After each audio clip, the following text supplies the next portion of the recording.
Hello, welcome to Mood Bytes. तो last video में हमने सीखी थी ABCD ऑफ इंडियन कुकिंग और आज हम बात करेंगे all the B's of Indian cooking, boiling, blanching, baking, barbecuing और इसके साथ ही हम लाए हैं रेसिपी रागी टमाटो सूप की।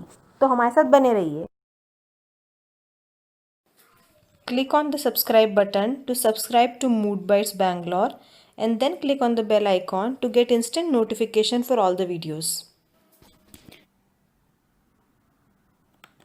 अब ब्लेंचिंग क्या होता है? कुछ लोग कंफ्यूज होते हैं ब्लेंचिंग और बॉइलिंग में। तो अगर हम किसी भी चीज़ को, सब्जियों को, पनीर को अगर खुला बर्तन में उबलते पानी में पकाएंगे तो उनका कलर और स्वाद रिटेन रहता है। अगर हम उसे बॉईल कर देते हैं ढक के तो उनका स्वाद और कलर थोड़ा सा खराब हो जाता है। तो जो ओरिजिनल स्वाद होता है वो थोड़ा सा अफेक्ट होता है। तो अगर हम मटर पुलाव बना रहे हैं या पालक की सब्जी बना रहे हैं तो उनका कलर और स्वाद ऐसे ही मेंटेन करने के लिए हमें इन्हें खुला पकाना चाहिए। अब ब्लेंचिंग और बॉइलिंग में अंतर तो हम समझ गए। अब एक और चीज़ होती है स्टीमिंग। लेकिन अगर हमारे पास स्टीमर नहीं है या हम अलग तरीके से स्टीम करना चाहते हैं, स्टीमिंग माने भाप में पकाना, तो आप जैसे देख रहे हैं पत्ते में, केले के पत्ते में ऐसे बंद करके किसी चीज़ को जब पकाते हैं तो हम इसे बॉइलिंग की तरह पकाते हैं। लेकिन इसका स्वाद और टेक्सचर जो आता है वो एकदम भाप में पके हुए खाने की तरह आता है, क्योंकि ये पत्ते के अंदर बंधा हुआ है। और इसका जो एक स्वाद होता है जो पत्ते के स्वाद के साथ मिक्स होके बहुत अच्छा आता है। तो ये भी एक इंडियन कुकिंग का बहुत महत्वपूर्ण तरीका है। आप देख सकते हैं इसका लुक बिल्कुल भाप में पके हुए खाने की तरह है, जैसे इडली, ढोकला या फरा या मोदक, बहुत सारी ऐसी कई चीज़ें हम बनाते हैं भाप में। अब भाप में पकाने के लिए और भी तरीके होते हैं। ये तो हमने पानी में डाल के पकाया, लेकिन अगर हमारे पास स्टीमर है भाप में पकाने के लिए, जिसका मतलब है कि अगर खाने को डायरेक्टली पानी के संपर्क में नहीं रखा गया है, पानी नीचे उबलता है और उसके ऊपर हम खाना रखते हैं, तो खाना पानी के संपर्क में आए बिना पानी की भाप में पूरी तरीके से पकता है। तो उसका स्वाद एक सौंधी सी भाप की खुशबू के साथ आता है, जैसे कि इडली, ढोकला या मैंने पहले बताया मोदक, और भी कई चीज़ें हम बनाते हैं। तो आप यहाँ देख रहे हैं हम यहाँ भाप में बन बना रहे हैं। तो भाप में जो बन बनते हैं वो भी एकदम नर्म और सॉफ्ट बनते हैं। ये इंडियन कुकिंग में उतना यूज़ नहीं होते हैं, लेकिन इंडियन कुकिंग में जैसे कि फरा है, मोमोज है, हमारे देश में खाए जाते हैं, तो उनको इस तरीके से बनाया जाता है। अब हम रागी टमाटो सूप बनाते हैं। मैं यहाँ पे आपको ब्लेंचिंग और बॉइलिंग का अंतर एकदम साफ दिखा रही हूँ। ये मैंने टमाटर देखिए पानी में खुले उबाले हैं। इनका रंग बिल्कुल वैसा का वैसा है, लाल चमकता हुआ। इनके रंग में और स्वाद में अभी कोई परिवर्तन नहीं आया है। देखिए आप, मैं छिलका हटा के बता रही हूँ, एकदम लाल है। ब्लेंचिंग के लिए हम एक्चुअली क्या कर सकते हैं कि टमाटर के निचले हिस्से में क्रॉस में कट लगा दें और फिर उसे ब्लेंच कर दें, तो हम छिलका ना आसानी से उतार सकते हैं। अब हम बॉइलिंग की बात करते हैं। तो बॉइलिंग में आप देखिए मैंने ढक्कन बंद करके इसे पकाया है, तो टमाटर का कलर लाल से फीका हो गया है और अंदर से भी वो लाल कलर से फीका होके केसरिया जैसा हो गया है, और उसके स्वाद में भी थोड़ा अंतर आएगा। लेकिन चूंकि अब हमने इसे उबाल लिया है पानी में ढक के, तो मैं इसी टमाटर से आपको सूप बनाना बता दूंगी। रागी टमाटर सूप मैंने इसलिए चूज़ किया है इसमें क्योंकि रागी बहुत हेल्दी ग्रेन है, मिलेट है, जो हमारे देश में ज़्यादातर साउथ वाले हिस्से में खाया जाता है। लेकिन इसकी उपयुक्तता से पहले लोग परिचित नहीं थे, इसके गुणों से लोग उतना परिचित नहीं थे, लेकिन अब हैं तो लोग इसका काफ़ी चीज़ों में उपयोग करना चाहते हैं। जैसे हम लोग मक्का खाते हैं, बाजरा खाते हैं, ज्वार खाते हैं, ऐसे ही रागी भी एक तरह का मिलेट है जिसको खाने से हमारे शरीर में पौष्टिक तत्वों की मात्रा बढ़ जाती है, जैसे कैल्शियम है, प्रोटीन है या और भी कई चीज़ें। तो अब मैंने टमाटर छील लिए हैं, इन्हें मैं मिक्सर में ब्लेंड करूँगी। आप देखेंगे इनका छिलका हटाने के बाद भी इनका कलर एकदम सुर्ख लाल नहीं है। मैंने इन्हें ब्लेंड कर लिया है जिससे कहीं भी इसमें टुकड़े ना हो, पूरी तरीके से स्मूथ पेस्ट बन गया है। अब हम लेंगे आधा कप पानी में 3 से 4 चम्मच रागी पाउडर, उसे अच्छे से मिक्स कर लेंगे। फिर सूप बनाने के लिए एक बर्तन में थोड़ा पानी लें, 2 कप के लगभग। अब हमने ये टमाटर का जो पेस्ट बनाया था वो डाल दिया है। फिर हम इसमें रागी का जो पेस्ट बनाया था पानी में वो डाल देंगे। अब इस मिक्सचर को हम कम से कम 7 से 8 मिनट पकाएंगे। आप देखेंगे कि ये सूप एकदम गाढ़ा हो जाएगा, जैसे चाइनीज़ सूप हम पीते हैं जिसमें हम कॉर्नफ्लोर डालते हैं। तो कॉर्नफ्लोर अच्छा आटा नहीं माना जाता है, उससे हमारे शरीर में कोई पौष्टिक तत्व नहीं आते हैं। जबकि अगर हम रागी उसकी जगह यूज़ करेंगे तो हमें सूप की पौष्टिक तत्वों के साथ साथ रागी के पौष्टिक तत्व भी मिलेंगे। अब मैंने इसमें डाला है नमक, चीनी और काली मिर्च। तो ये आप स्वादानुसार डाल सकते हैं। अगर हम टमाटर सूप में हल्की सी चीनी डालते हैं तो उसका जो खट्टापन है वो कम हो जाता है और नमक और काली मिर्च के स्वाद से टमाटर सूप का स्वाद बहुत अच्छा हो जाता है। अब मैंने इसमें इटालियन सीजनिंग डाल दी है थोड़ी सी, ये आप चाहें तो डाल सकते हैं, लेकिन वो जो डोमिनोज के पैकेट में आती है वो सीजनिंग आप डालें तो इससे थोड़ा सा इटालियन स्वाद सूप का आने लगता है।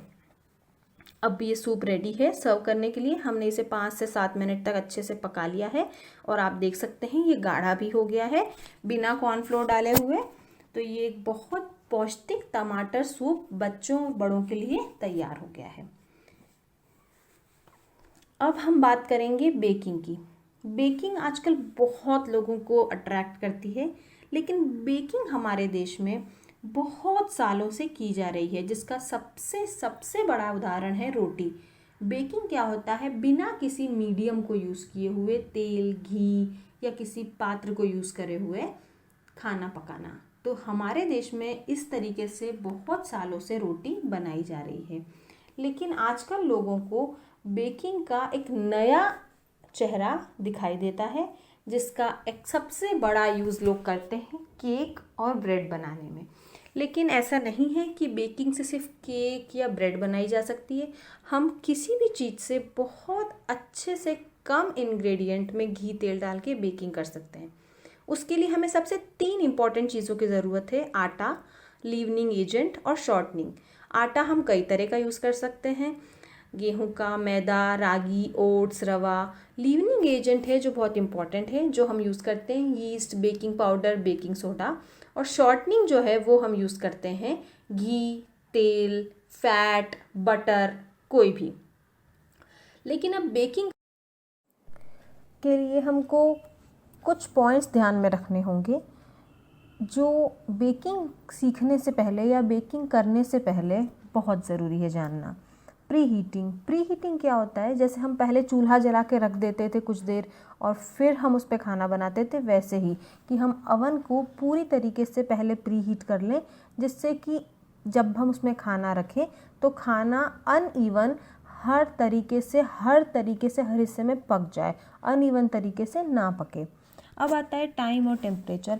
अगर हम कुछ बहुत सॉलिड या डेंस फूड कुक कर रहे हैं, जैसे कि किसी आटे से ब्रेड बना रहे हैं या बिस्किट बना रहे हैं या नमकीन बना रहे हैं, तो वो पकने में ज़्यादा समय लेगा, बजाय इसके कि हम कोई मॉइस्ट आइटम बना रहे हों, जैसे केक है या पास्ता है या पिज़्ज़ा है या कुछ और जिसमें थोड़ी नमी है, तो वो बहुत जल्दी पक जाता है, क्योंकि उसमें दही, दूध या पानी या ऐसी कोई चीज़ें होती है जिससे वो उसे जल्दी पकाने में मदद करती है। अब आता है नेक्स्ट पॉइंट कि हम टाइम देख लें, प्री हीटिंग कर लें। लेकिन अगर हम बिस्किट बना रहे हैं और हम चाहते हैं कि वो क्रंची बने और अभी हम उसे खोल के देख रहे हैं तो वो नरम है, लेकिन सबसे इम्पॉर्टेंट बात यह है कि अगर हमें बिस्किट बना रहे हैं, हम उसे बाहर निकाल के थोड़ी देर रख देंगे तो वो क्रंची हो जाएंगे। और अगर हम ब्रेड बना रहे हैं या बन बना रहे हैं या ऐसी कोई चीज़ जो हम चाहते हैं कि नरम होनी चाहिए बाहर आने के बाद, तो हम उसे बेक करने के बाद एक गीले कपड़े से ढक के रख दें। और अगर चाहें तो आप उसे घी या तेल से थोड़ा सा ग्रीस कर दें ढकने से पहले, तो वो थोड़ी देर बाद एकदम नर्म तरीके से अच्छे से बन के बाहर आएगा, जैसा हम चाहते हैं कि ब्रेड नरम हो और बिस्किट या नमकीन या मठरी ये कुरकुरी और क्रंची हो। अब हमने टाइम, टेम्परेचर, प्री हीटिंग और कैसे हमें ब्रेड, बिस्किट इनको आगे देखना है, उसके बाद हम जानना चाहते हैं कि ये बनाने के लिए हमें कुछ और चीज़ें भी देखनी होंगी। जैसे कि बेकिंग के लिए यूजुअली सब सोचते हैं कि हम सिर्फ एग डालें तो अच्छी बेकिंग होती है, लेकिन ऐसा नहीं है। हम किसी भी चीज़ में बिना एग के अच्छे से बेकिंग कर सकते हैं और बहुत अच्छे रिजल्ट्स देखे जा सकते हैं। तो आइए हम जानते हैं कि बिना एग की बेकिंग के लिए क्या क्या टिप्स ध्यान में रखनी चाहिए। तो सबसे पहली बात यह है कि कर्ड, दही, 1 कप दही हमेशा 2 एग के बराबर काम करता है। तो अगर हम किसी केक में, ब्रेड में या किसी भी तरह की चीज़ में जिसमें 2 एग की आवश्यकता हो, उसकी जगह 1 कप दही डालेंगे तो वो हमारा काम कर देगा। इसकी जगह हम 1.5 नींबू का जूस भी यूज़ कर सकते हैं, लेकिन कर्ड उससे ज़्यादा अच्छे से काम करता है। अब दही या नींबू के जूस को हम बेकिंग पाउडर और बेकिंग सोडा के साथ जब मिलाते हैं तो ये कॉम्बिनेशन जो केमिकल फॉर्म करता है, उसी केमिकल से हमारा ब्रेड, बिस्किट, नमकीन या कोई भी चीज़ अच्छे से सॉफ्ट होती है या क्रिस्पी होती है या पकती है, तो वो अच्छे से फूलती है। उसको अंदर तक जाके उसकी गैस जो होती है इस सब कॉम्बिनेशन की, वो इसको पका देती है और हम जैसा उसका टेक्सचर चाहते हैं, जैसे कुकीज़ का क्रंची या ब्रेड का नाम, वैसा आ जाता है।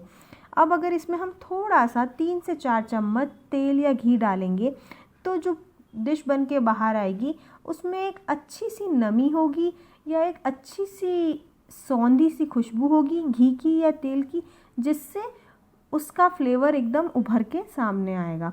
पर ये सब इंग्रेडिएंट्स मिलाने के बाद एक बात बहुत ध्यान रखने की है कि हमें इन्हें तुरंत बेक करना होगा, क्योंकि जब हम ये सब इंग्रेडिएंट मिलाते हैं तो एक गैस फॉर्म होती है। तो जब वो गैस बाहर निकलेगी तो हमारी डिश पकेगी भी और फूलेगी भी। जैसे जैसे गैस बाहर निकलेगी डिश फूलती जाएगी।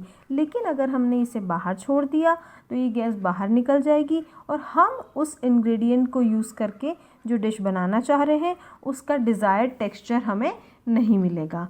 तो जैसे यीस्ट अगर डाला जाता है तो यीस्ट को डालने के बाद डो को या किसी भी चीज़ को थोड़ी देर रखा जाता है, जिससे कि वो सॉफ्ट या अच्छी बने या उसका आटा एकदम हवा से भर जाने के बाद अच्छी डिश या अच्छी ब्रेड बाहर लाए या अच्छा बन बाहर लाए या अच्छा पिज़्ज़ा बाहर लाए।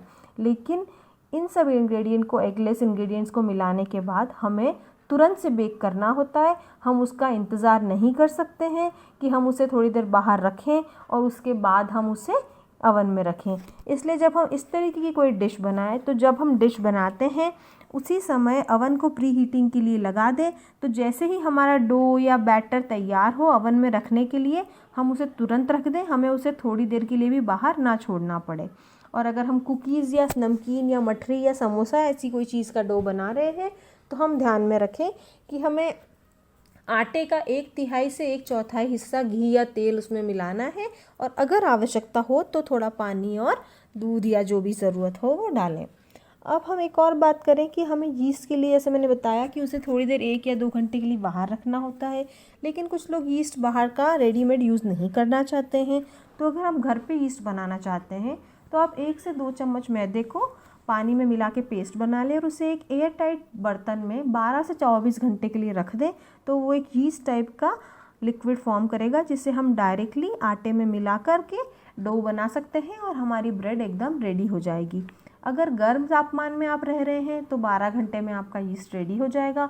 लेकिन अगर आपके यहाँ टेम्परेचर थोड़ा मौसम का ठंडा है तो आप इसे एयर टाइट कंटेनर को किसी गर्म जगह पे घर में रखें और उसे 12 से 24 घंटे तक रखें, जिससे कि वो अच्छी तरीके से अपना यीस्ट फॉर्म हो जाए। अब हम जब इस यीस्ट को यूज़ करते हैं तो इस यीस्ट को डो में डालने के बाद हमें आटे में मिलाने के बाद थोड़ी देर आटे को रेस्ट करवाना है, तभी अवन में बेक करने के लिए रखना है। क्योंकि इसमें हम ये नहीं चाहते हैं कि इसकी गैस बाहर निकल रही है ऐसा कुछ। इसमें हम चाहते हैं कि ये जो यीस्ट बना है ये डो में अच्छी तरीके से मिले और उसे साइज़ में डबल कर दे, जैसा नॉर्मल मार्केट में अवेलेबल यीस्ट करता है। अब कुछ लोग बेकिंग और ग्रिलिंग में कंफ्यूज होते हैं, तो उनमें ज़्यादा अंतर नहीं है। बेकिंग डायरेक्टली अवन में की जाती है, जबकि ग्रिलिंग में हम किसी भी बर्तन के ऊपर या किसी डायरेक्टली फ्लेम में यूज़ करते हैं। जैसे हम जो भुट्टा भूनते हैं उससे बारबेक्यूइंग कहते हैं, और हम जैसे राजस्थानी बाटी या बिहारी लिट्टी चोखा बनाते हैं वो भी ग्रिलिंग की एक टेक्नोलॉजी होती है। तो आज हमने बेकिंग, ग्रिलिंग, बारबेक्यूइंग, बॉइलिंग और ब्लेंचिंग के बारे में जाना है। आशा करती हूँ आपको ये इन्फॉर्मेशन अच्छी लगी होगी।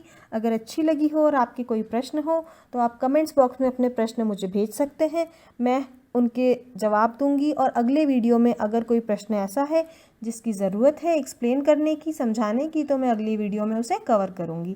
Thank you for watching. तो आज का कॉन्टेस्ट क्वेश्चन है, एक डिश का नाम बताएं जो बॉइलिंग, बेकिंग और ग्रिलिंग तीनों टेक्निक्स को यूज़ करके बनाई जाती है। अपने आंसर्स कमेंट सेक्शन में नीचे लिखें। किसी भी वीडियो के नीचे दिए सब्सक्राइब बटन पर क्लिक कर भी आप सब्सक्राइब कर सकते हैं। सब्सक्राइब करने के बाद दिखाए गए बेल आइकॉन पर क्लिक करने से आपको किसी भी वीडियो का तुरंत नोटिफिकेशन आएगा।